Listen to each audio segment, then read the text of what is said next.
ధర్మ భగవద్గీత గీతామకరందం 1వ అధ్యాయం 2వ శ్లోకం. దృశ్యాతు పాండవానీకం పూజ్యం దుర్యోధనాస్తదా ఆచార్యం ప్రసంగమయ్య రాజా వచనామబ్రవీత్. పాండవ సేనాధిపతులు దుష్టద్యుమ్నుడు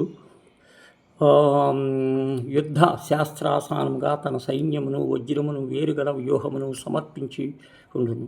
పాండవ సేన యొక్క అద్భుత రచన యొక్క దుర్యోధనుడు కార్యకలాపములు అంతకంటేను పటుతరముగా తన సైన్యమును నిర్మింపజేసెను. ధృతరాష్ట్రునితో సంజయుడిట్లు వచించెను. అప్పుడు రాజైన దుర్యోధనుడు వ్యూహ ప్రకారము రచింపబడిన పాండవ సేనను చూచి తదుపరి గురువగు ద్రోణాచార్యుని నిరూపించి ఇట్లనెను. పాండవుల సైన్యమందును ముఖ్యముగా భీమాదులను భయపడి దుర్యోధనుడు అధైర్యములు పొంది ఉండవచ్చును.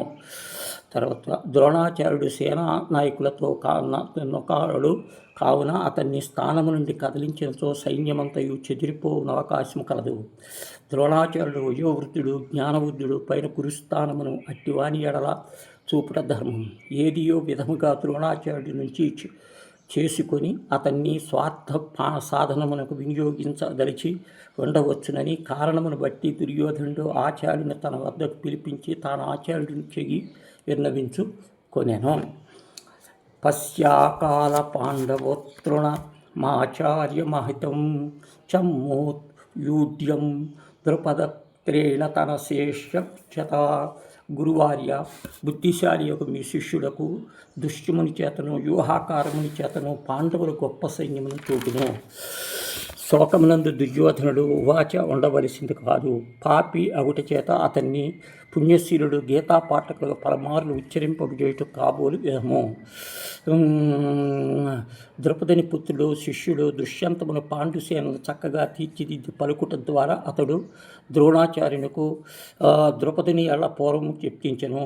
ద్రోణాచార్యునికు తీవ్రమగు రోషమును జనింపజేయుచున్నాడు. ఎవరి పక్షము తన గొప్పగా వర్ణించును స్వపక్షమున వారిపై కూడా ప్రతీకారమును వృద్ధి నొందుటే దుర్యోధనుడి అవకాశము. ధీమంతుడు పేర్కొనబడిన దుష్యంతుడి వ్యూహాకారము గొప్ప నేర్పరి తెలియచున్నది. కనుకనే అతన్ని పాండవులు తమ సేనా నాయకులుగా ఎన్నుకొని ఉండిరి.